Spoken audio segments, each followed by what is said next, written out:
Welcome, everybody. It is so great to see so many friendly faces and friends of the organization. I feel like I am among a warm circle of primary source advocates and like-minded people who care about this mission. So welcome, everybody, tonight. In case you were not one of the people who spent time in the last 6 months racing around to your local bookstores trying to find one single copy of Master Slave Husband Wife that you could buy as a gift for a friend or for your book club or your parents, or in my case, your husband, I want to introduce Ilyon Woo to you. She wrote an amazing book about an amazing story, a sort of a long odds story of success by a couple you'll hear about soon. And it's brilliantly written, and it's such fun to read. It's illuminating about our past in so many ways. And it is not surprising to me in the least that it's become a bestseller. This is not Ilyon's first venture into the 19th century. She also wrote a great book called The Great Divorce. So look that one up too once you discover what this one is like, if you haven't already. She's a wonderful writer and thinker and an empathetic, imaginative scholar who does her research and conveys it so beautifully, something Primary Source has always valued and tried to share with the teachers in our network and the people who care about the American past. Ilyon is also much more anecdotally a friend of mine from undergraduate days. And she reminded me that we met in a seminar on 19th century intellectual history, where we read many a primary source. So I had forgotten, I couldn't place quite where it was, because we were also both interested in East Asia and writing and history and humanities and lots of other things. So thanks, Ilyon. I can't wait for them to hear more about your book. John Stauffer is the Cates Professor of English and African American history. You can just think of it as American Studies, if that's easier, at Harvard University. And he's published a number of books focused mostly on 19th century US history and slavery and abolition. Right now, he's working on a biography of Charles Sumner, which will come out in the coming year. Hopefully, probably. But he's also written a lot about Frederick Douglass and has an exhibition right now for one more month at the National Portrait Gallery called One Life, and its photographs and other documents from Douglass's life. So he's written about Douglass and his friends and interracial friendship and many other topics in that field, and sometimes consulted on films. You can read the bios of both him and Ilyon in the program book for a few more details. And again, anecdotally, John is my husband, my beloved husband. So today I was running a program for teachers called Data Literacy and Mapping in the Classroom. And we did a lot. Like, it stretched my brain to think about all these statistics and ways of visualizing data and kind of cool math stuff and economic stuff that isn't my daily bread and butter. And all I could think was, what are the odds that Ilyon and John and I and all of you people who care so much about this and have long histories with our organization are going to be here on the same night? Like, tiny odds, right? That's another long shot, long odds kind of story. But then I thought, actually, Deb, it's not such long odds, because these are people who care about this content and care about how we teach it and communicate it and want to pass it on and want kids to understand it and the general public too. So really, this is what we do. This is what Primary Source is all about. So thanks for being part of our network. And I'm going to pass it over to two experts now, Ilyon Woo, John Stauffer. Take it away.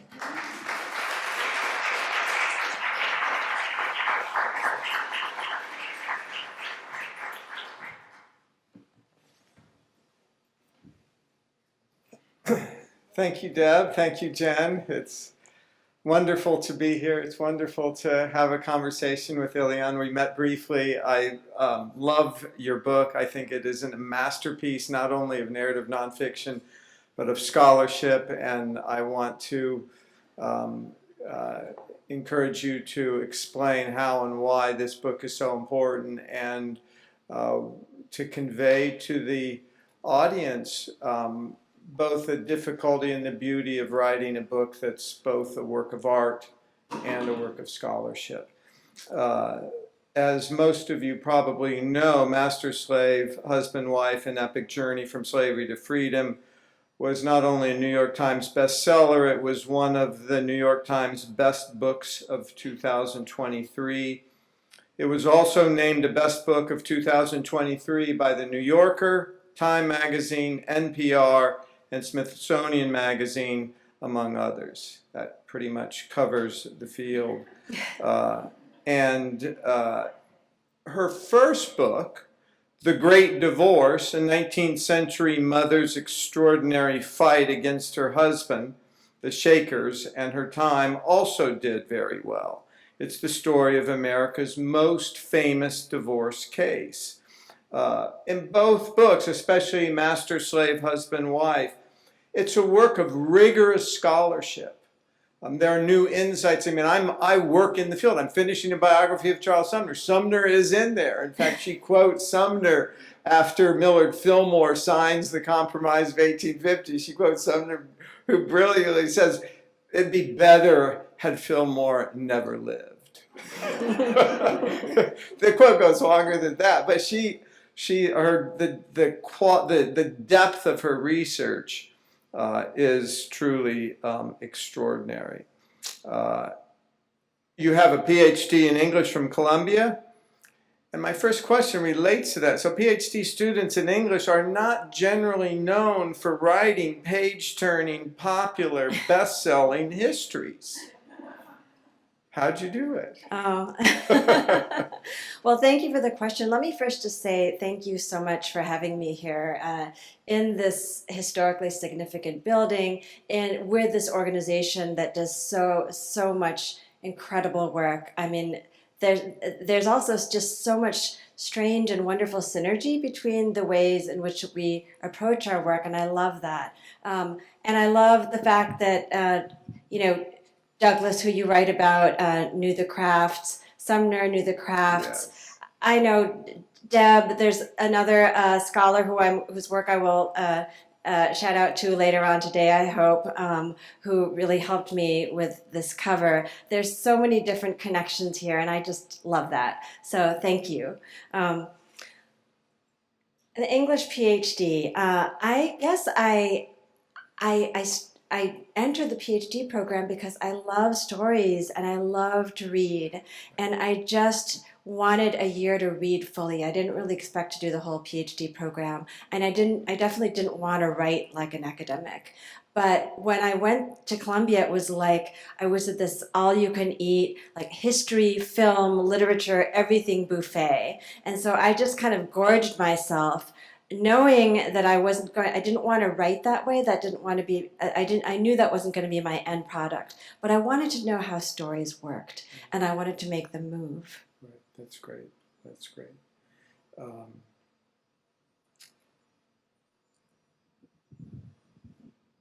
What first led you to William and Ellen Craft? And at what point after becoming familiar with them did you say, this is my next book?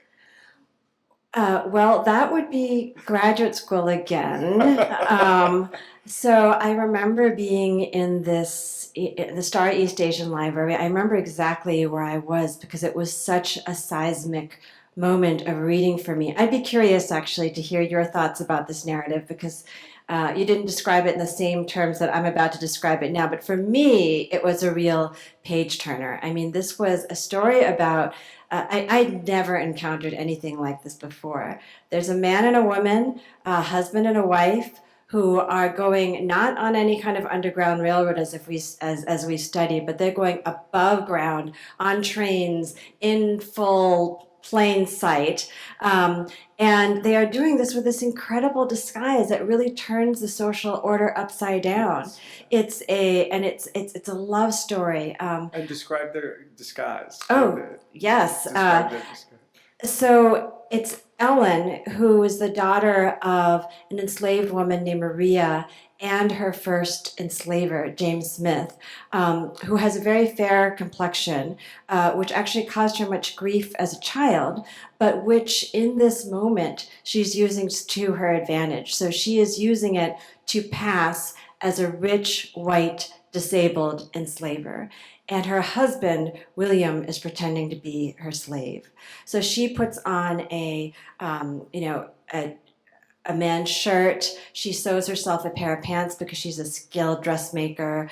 She puts on a tie and a vest and a jacket and a top hat and a pair of green glasses, which hide her expression and enhance this disguise of disability. She puts poultices, which are kind of like stinky bandages, on her face. She wraps her right arm in a sling so that it's clear that she won't be able to write. And using this disguise, she and William travel 1,000 miles from Macon, Georgia, all the way up to the Free States of the North.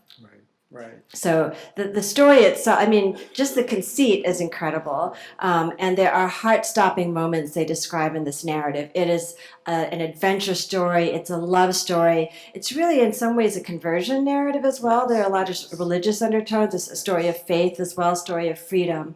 And yet, there was much of the book left out. And that's really what got me started. That's great. And so the two places when they land in free states where they live are Philadelphia and Boston. Mm-hmm. And could you share with the audience a bit about their friends in Philadelphia, their relationship in Philadelphia, and contrasting it with Boston? I mean, when they're in Boston, with both the timing of Boston, the timing of Philadelphia are also profoundly different. Yes. And then what prompted them to go to Britain for most of the rest of their life? Well, if they had played it safe, the story might have ended maybe about here, right when they got to Philadelphia, right? Because they were supposed to go to Philadelphia, and then they were supposed to go straight to Canada. So they could have done this. They could have changed their names. They could have stopped everything. They could have gone underground. Right. And they don't, because as soon as they land in Philadelphia, I mean, talk about an amazing story. The abolitionists who show up and meet them on their first day, and they see Ellen in her disguise, and then they see her out of her disguise, they know that this is going to be like media gold, right? This is going to be an incredible story that nobody's going to believe, and everyone's going to want to know.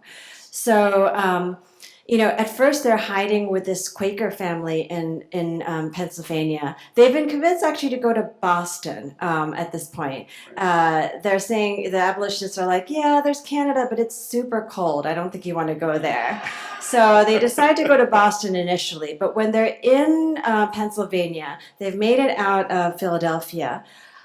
In waltzes in, we've talked about secondary characters in this book, and this man threatened to run away with the whole story.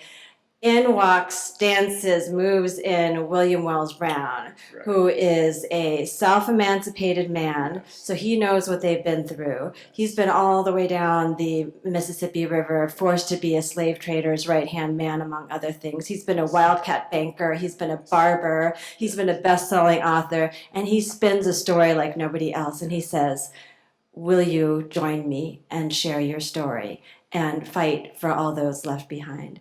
And this is the incredible thing, is that they decide to do this, right?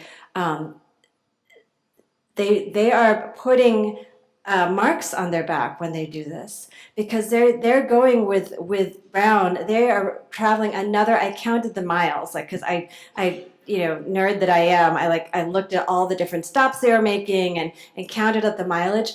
Over 1,000 miles again, zigzagging everywhere, and they are speaking before thousands of people in rooms like this, in Faneuil Hall, like these packed spaces. And who knows who's going to be, way back there. There could be slave catchers. And in fact, when the Fugitive Slave Act passes as part of the Compromise of 1850, the timing of this is all terrible. The slave catchers do come, and that's why ultimately they have to run again. Right, right.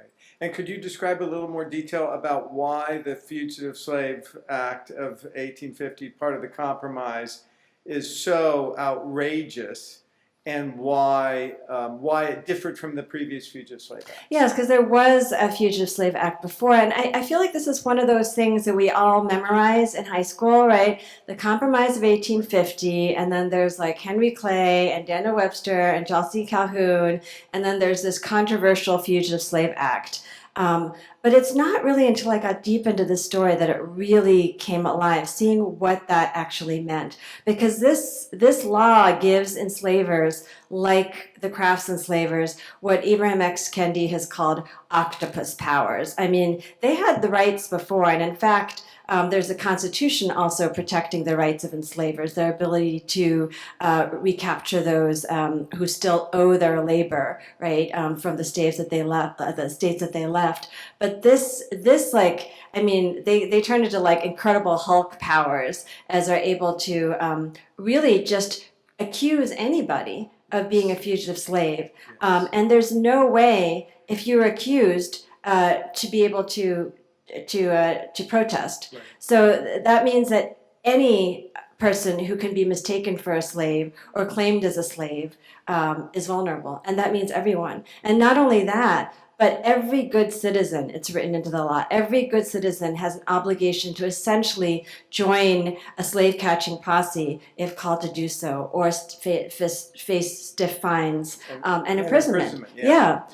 So everyone has to make a choice. Yeah, I mean, the Fugitive Slave Law essentially, there, as you point out, there are large numbers of Northerners before the Fugitive Slave Act, before the Compromise of 1850, said, well, I don't like slavery, but it's not my issue. It's not my issue because I'm a cooper, I'm a blacksmith, or I'm a, whatever work I do.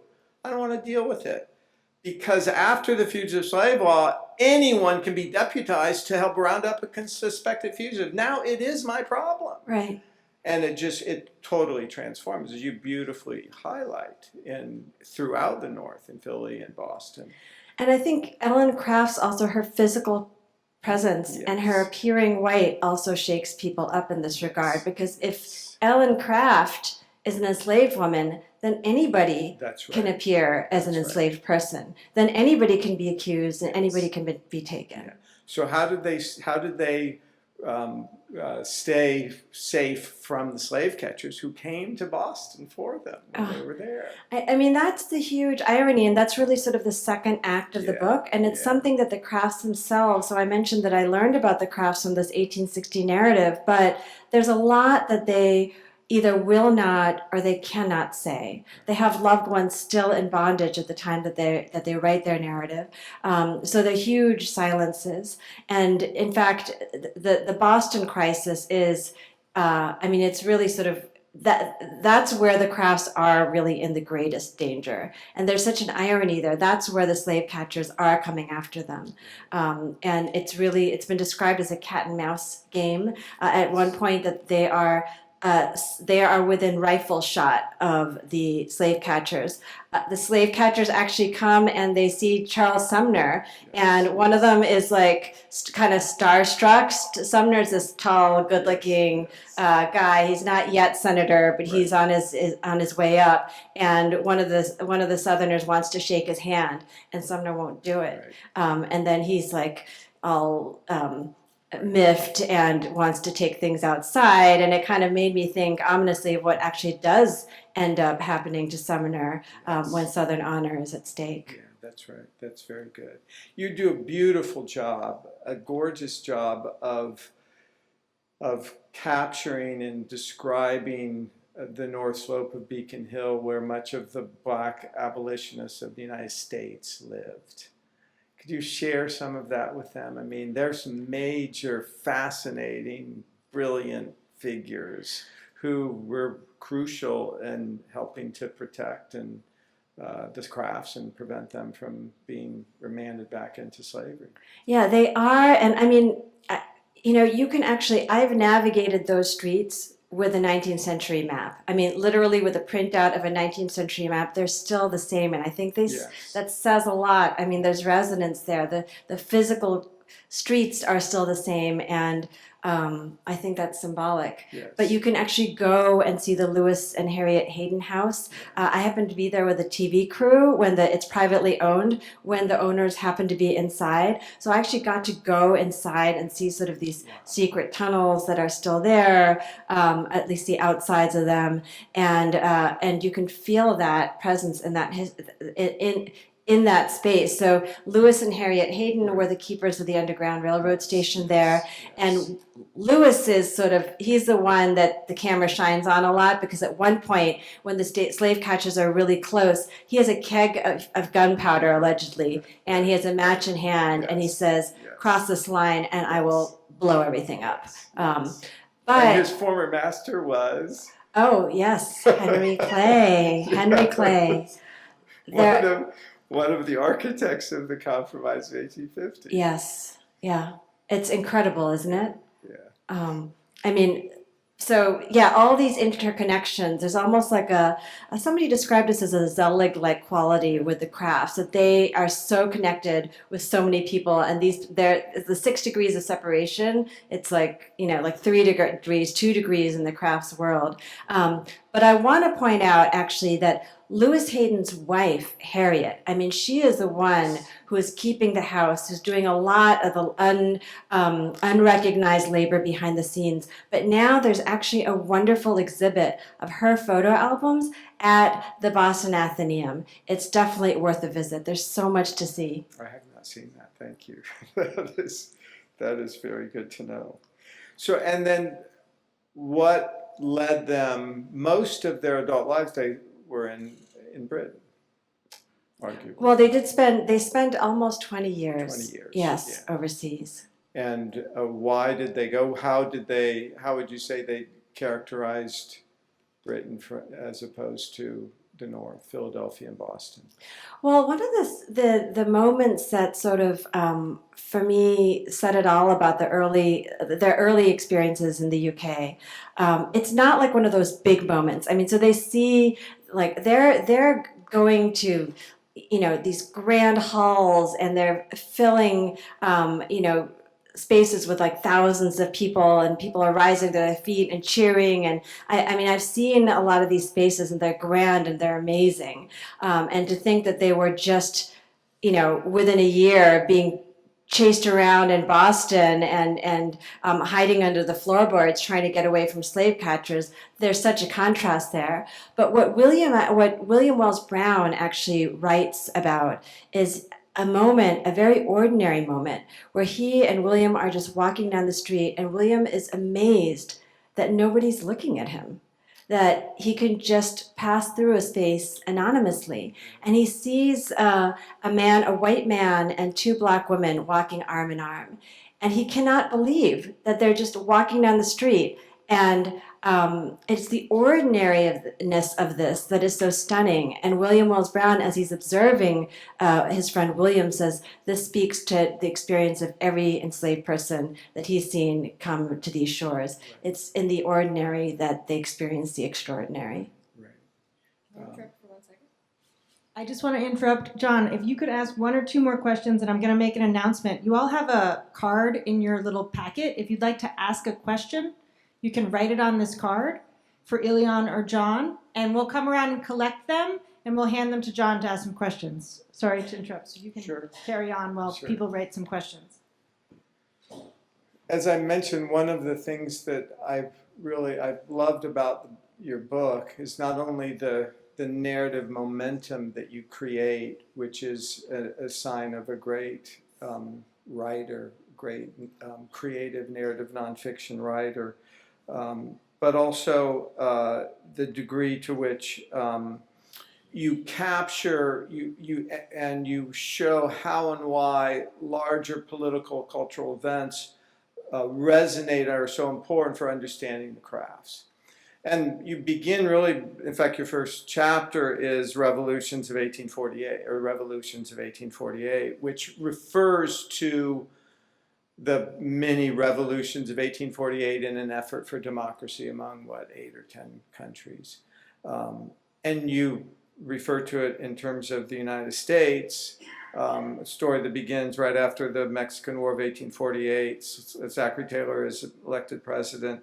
And you provide a wonderful, rich characterization of the revolutions of 1848 as it relates to this story in the United States of William and Ellen Craft.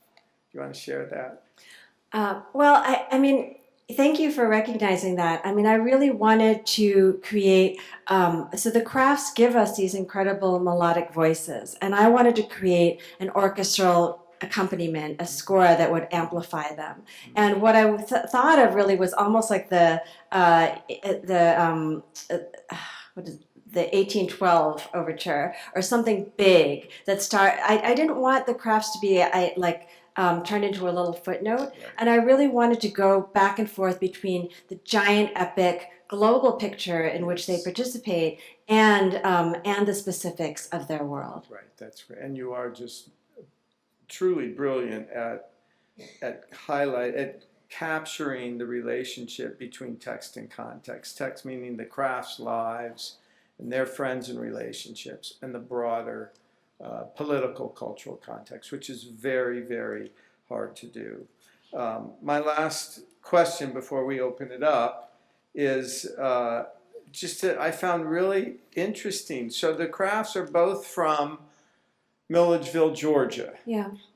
And the only other figure that I think of when I think of Milledgeville, Georgia, is Flannery O'Connor. Yeah. Is there a relationship between them? I mean, Milledgeville, Georgia, then and now is just, it's only known for the crafts in Flannery. Is it something in the soil or in the air that creates great writers and great activists who then inspire great artists and writers like yourself? Well, thank you. I don't know, but I do know. Has anybody read The Love Songs of W.E.B. Du Bois by Honoré Fanon Jeffers? An extraordinary novel, and that's also centered in that whole region. Yes. Yeah. Questions? Can you speak to the art of deciding which narrative stories to include, and any ideas, stories, theories that didn't end up in the book but did intrigue you? Oh, that's a great question, and that's really the central struggle. Really, is how to move forward with that narrative and actually really not get bogged down by all the incredible, juicy details that I love about the 19th century. So use just enough to make it come alive, but not overwhelm everybody with it. The best advice that I got about that was from Eric Foner, who said, don't let the details get in the way of the story. So always lead with the details, always lead with the characters. Any scrap of information I had, even if it was a detail about a train, it had to directly or indirectly, it had to illuminate, say something about the crafts or their journey forward. Otherwise, it ended up on the cutting room floor, which was very painful, but necessary. That's beautifully done, too. So here's another question. You are a remarkable storyteller. I imagine you have other untold stories you'd like to see told by you or others. Can you share what's on your list? Thank you. I mean, one thing I'm thinking a lot about right now is how to tell this history to children, and I share this and speak in a way that really resonates with children. I have been told that there are people called abridgers who would take a book like this and basically chop it up to child size. But I don't think that's how children want to be told stories. They don't want to get something passed down that's cut down. They want something in their own voice. So I'm sort of trying to figure out how to do that. And one thing I just wanted to make sure to be able to talk a little bit about primary sources, because they were so essential for my research. They were actually essential in my growing up and learning about history and how I ended up doing this kind of history. But you know, I found, for example, and going back to an earlier question you had about how I started writing this, I had this moment in the archives when I found, I don't even think we've talked really about Ellen Craft's, specifically about her background, but when she was a child, when she was 11 years old, her biological father, an enslaver, gave her away as a wedding present to his own daughter. So her half sister became her enslaver. And I found in Macon, Georgia, the primary source, like the page that transacted this, that that created this gift. And it's in this beautiful cursive, accomplishing this terrible deed. And in that moment, that's the moment really where I decided that I was going to write the book, that I needed to bring up these primary sources. There were others that I discovered that day, take them out and do something with them. But I also resolved that I was going to I wanted to share these primary sources with the descendants of the Crafts. And I didn't yet know who they were, where they were, but that was a promise that I made on that day. And I actually have the book that I ended up making. I have one other copy of this. And I bring this because when I went in to speak with some middle school students, I actually I brought this book. This was a group of students who were part of a committee trying to decide how they were going to rename their school in Brookline. And I wanted to share with them some missives from the archives. And I just thought I would kind of throw it out there. But they were really, really excited about the primary sources. And you can see I have an image of the deed, and I can share this with you afterwards to look at. This is the paper by which that happened. I have, underlined here is the name of Ellen Craft's mother, Maria, who one of the few times we can glimpse her in the archives is in a listing of property at the death of James Smith, Ellen Craft's biological father and first enslaver. And to see the kids moved by these sources and being able to enter into the history in new ways by experiencing these artifacts is something that is motivating me on the next phase of whatever this journey is going to be. So is that book widely available? This is just okay. This actually belongs to, I have the honor and pleasure of being friends now with a number of the Crafts descendants. I was able to find them. And my first point of contact was Ms. Peggy Trotter Damon Priestley. So I dedicate this to her. And I'll be speaking in Charleston in the fall, where I'll be with 3 other great-great-granddaughters of William and Ellen Craft, who I met for the first time at William Craft's grave. Wow. And at that time, I hadn't yet put together this book, so actually you're the first to hear this. I plan to make copies of these for them as well. That's great. That's beautiful. Another question. Okay. A couple more questions. Do you think there is any historical connection for the Black community between the green glasses and the green book of the Civil Rights era? Is green a thing in Black history? Oh, that's such an interesting and beautiful question. Yes. That is a great question. That is absolutely right. I happen to know about green glasses because I really nerded out about every possible detail in this book, and I consulted experts, including one in this room. Unfortunately, so when I thought of the green glasses, I thought maybe there's some kind of significance, but at the very least, I pictured them as being rock star glasses, right? They're kind of fashionable. They make her look. Ellen is described in many eyewitness accounts as being very stylish as a gentleman. But actually, what I learned from my friend Lynn Bassett, who is a costume historian, and actually I'm going to be speaking with her next week in Northampton. She's going to have green glasses and hats and corsets and all different kinds of things on display, so we will nerd out together. But what she said is that there were green glasses and there were yellow glasses. So yellow glasses is for if you're syphilitic. Green glasses is if you're having difficulty reading. And I don't know why that green was thought to have that effect. But so basically, she kind of looks a little nerdy. with these glasses. They are not rock star sunglasses. They are slightly nerdy looking glasses. So I wish there was some kind of resonance that would connect them to the book. But that would be the realm of poetry to do that. So I would invite you or someone else to write something that brings the green together. But actually, can I slip in something on that note? Because this friend Lynn is like, I mean, as soon as I knew that I had something to do with clothes, she was in it.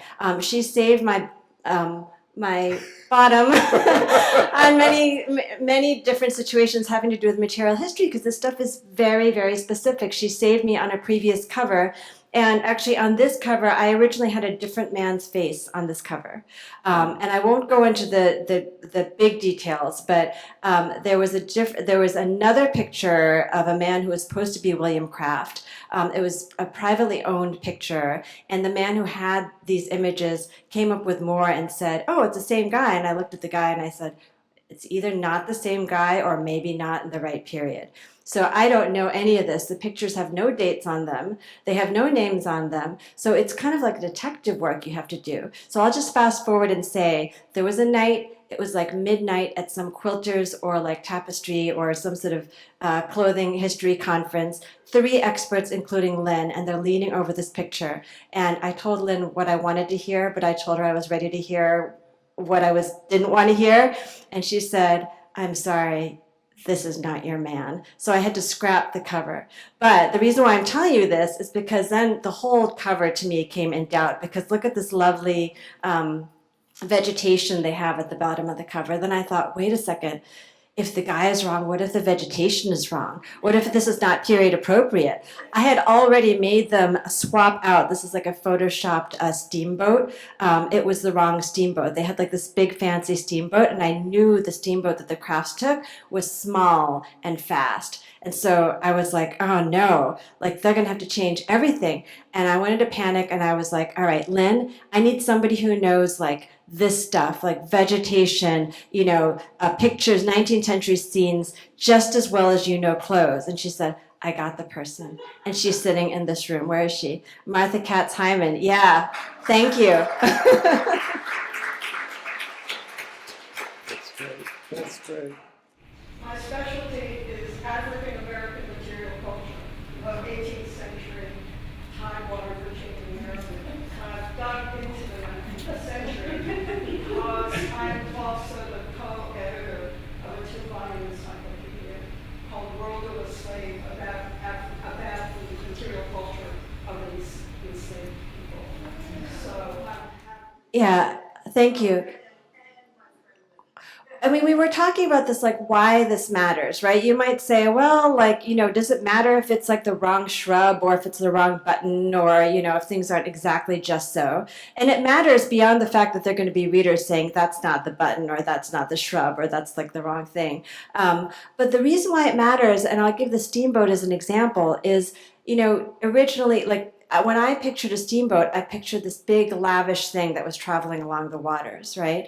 But actually, this was a small boat, and it was a small boat that slave traders commonly used to traffic enslaved people. And when I actually looked into the records from that week, I could see like that there was a 3-year-old child who was being trafficked in the bottom of that boat that week, and that where the crafts were actually moving. So what they're seeing, the people that they're with, and also in this case, the claustrophobic nature of this travel, to me, makes their pulling this off all the more extraordinary. It's not like they could hide in a giant ship. They were up against so much.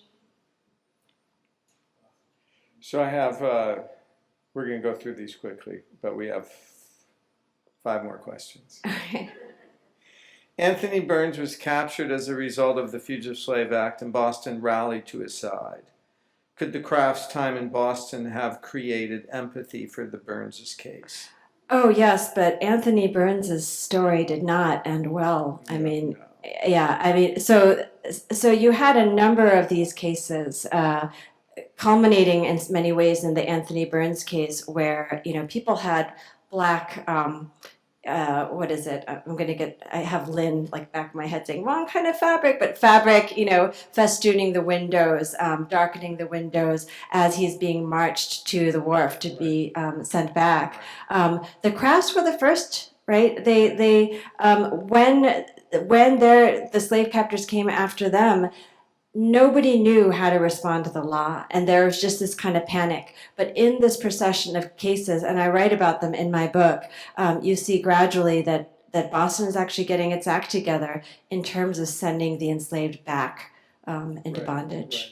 Although Burns was eventually purchased by his master He was. for a huge amount of money. Yeah. And then, in fact, it was a turning point for the Cotton Whigs to become anti-slavery, and he ended up going to Oberlin for education.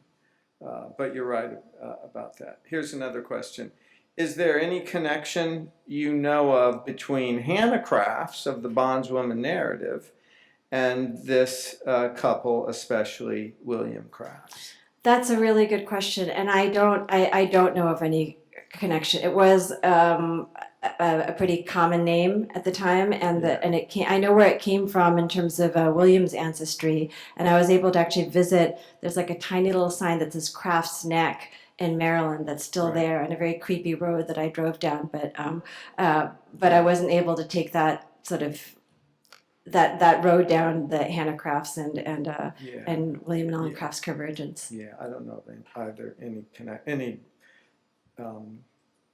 familiar or genealogical connection.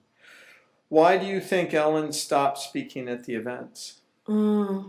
That's a great, so scholars have looked at this in a lot of different ways. I don't think she was silenced. I think that everything that points to that I've read about her character, all that eavesdropping that I've done, all that I've heard in terms of her speaking and her action, I think she chose silence. I think it was a strategy, and that's something that I do discuss in my book. Yeah. Can you discuss the process of researching and piecing together the story? That might take a couple hours. Yeah. We'll pass on. Shall we pass on, or do we want to give the? I guess the one thing that I'll just say is that I ended up just I couldn't find a model in history in terms of what I wanted to do, and so what I wanted was to take the essence of the history but deliver it with narrative momentum. So I wanted readers to feel like they were on the ground. I wanted to evoke the smells and the tastes and the sounds, the feels of the era. And you can get a lot of that through primary sources. The Crafts might not actually talk about what they're seeing outside the window or where the river bends, but there are other people on the ground who are doing that. So I was able to take all that, put that together, and sort of try to deliver it cinematically. But it's really novels and musicals and plays and paintings that I turn to for guidance more than history books. That's great. Last question. What are we doing right and what are we doing wrong in history education? Wow.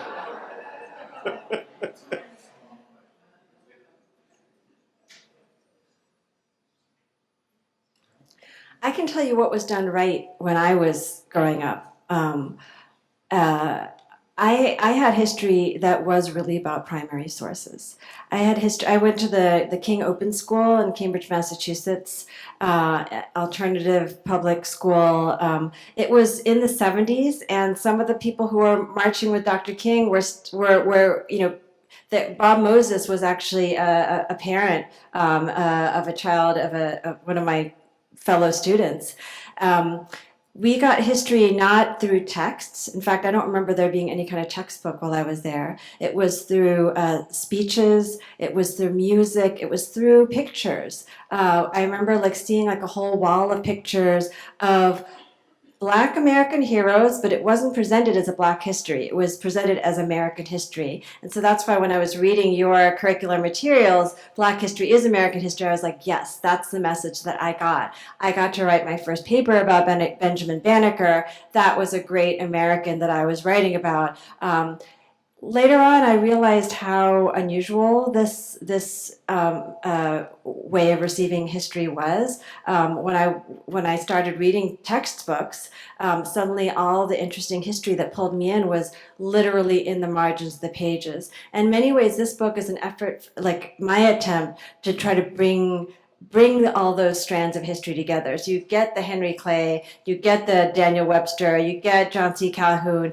I have some nods to Louisa May Alcott because she's living in this period as well. You've got Douglass, but then you've got the Crafts threading through it all. Because it's not separate, right? It's all together. That's how it was shown to me, and that's how I would like to share history as well. That's beautiful. Could you do for the just the audience to read the last paragraph of your book? And the reason I ask that is that it's a way for all of you to appreciate the music and the true beauty of Ilyon's prose. Helen Vendler, the great poetry critic, described poetry and great prose in general as the music of what happens. And your book is nothing if not musical in the best sense. Thank you. So share that with us. Yeah. You mean the last paragraph or from here? Actually from there. Okay. So this is actually from the coda. So there's Right. both an So overture there you and the coda.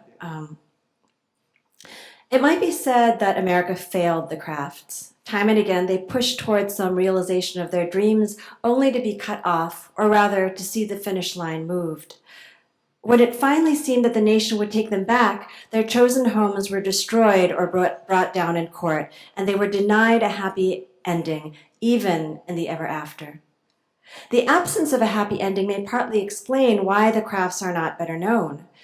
Their story eludes the easy celebration, resists closure. Yet it is precisely this complexity that remains the source of their enduring power and why their story needs to be studied and celebrated. Through their audacious escape and daring lives, their restless improvisation, persistent innovation, inventive narration for themselves and for others, the crafts continually wrote and revised their own American love story. Their love for each other carried them over state lines and continents, real and imagined markers, and made it possible for them to accomplish together what they might never have achieved apart. They ran for each other, with each other, and as they did, they pushed not only themselves and each other, but also the nation and the world to reach for better. In this sense, the lack of a definitive happy ending to their story represents not so much a gap or absence as, potentially, a space or an opening in the story of America, whose reckonings with the past have the power to transform present and future. This space is ours to enter.